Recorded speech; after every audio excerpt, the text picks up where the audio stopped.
ஆச்சி மசாலா. எந்த சமையலும் ருசி தேடும் ரகசியம். 20 ரூபாய். தமிழகத்தில் மீன்பிடி தடைக்காலம் முடிவடைந்து முதல் ஞாயிற்றுக்கிழமையான இன்று மீன்களை வாங்க மக்கள் ஏராளமானோர் மீன் மார்க்கெட்களில் குவிந்துள்ளனர். அந்த காட்சிகளை பார்க்கலாம்.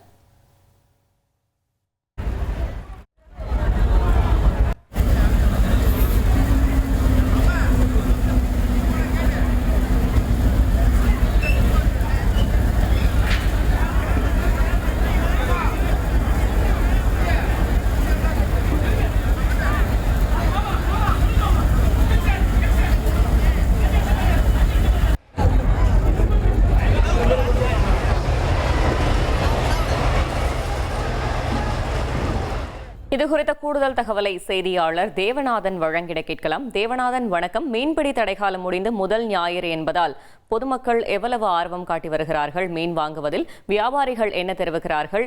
மீன்களின் விலை என்னவாக நிர்ணயிக்கப்பட்டிருக்கிறது? முழு தகவலையும் சொல்லுங்க. மீன்களின் இனப்பெருக்க காலத்தை கருத்தில் கொண்டு தமிழக கடற்கரை ஓர பகுதிகளில் பார்த்தோம் அப்படின்னா ஏப்ரல் மாதம் 14ஆம் தேதி முதல் ஜூன் மாதம் 15ஆம் தேதி வரை மீன்பிடி தடைக்காலமானது அமல்படுத்தப்பட்டிருக்கும். இந்த வகையில கடந்த 15ஆம் தேதி மீன்பிடி தடைக்காலம் நிறைவு பெற்றதை தொடர்ந்து ஆழ்கடல் மீன்பிடிப்பிற்கு மீனவர்கள் சென்றார்கள். மீனவர்கள் சென்ற படகுகள் 3 முதல் 5 நாட்கள் 7 நாட்கள் என கடலில் தங்கி மீன்பிடித்த நிலையில தற்போது கடை திரும்ப துவங்கி உள்ளது. அதன் அடிப்படையில இந்த மீன்பிடி தடைக்காலம் முடிந்து முதல் ஞாயிற்றுக்கிழமை என்று பார்த்தோம் அப்படின்னா தமிழகத்தின் கடற்கரையோரம் பகுதிகளில் மீன்பிடி துறைமுகங்களில் பார்த்தோம்னா ஏராளமான மக்கள் அதிகாலை முதலே குவிந்து மீன்களை வாங்கி வருகின்றனர். மீனவர்கள் கொண்டு வந்து அந்த மீன்கள் துறைமுகத்தில் இறக்கப்பட்ட நிலையில் அது ஏலக்கூடங்களில் வைத்து ஏலம் விடப்படுகிறது. அதன் பிறகு பொதுமக்கள் மற்றும் வியாபாரிகள், சிறு வியாபாரிகள் அந்த மீன்களை போட்டி போட்டு செல்லும் ஒரு காட்சியை காண முடிகிறது. கடந்த 60 நாட்களாக இந்த மீன்களின் விலையானது உயர்ந்து காணப்பட்ட நிலையில தற்போது பார்த்தோம் அப்படின்னா ஒவ்வொரு பகுதிக்கும் ஏற்றார் கூட அந்த மீன்களின் விலை குறைய துவங்கி இருக்கிறது.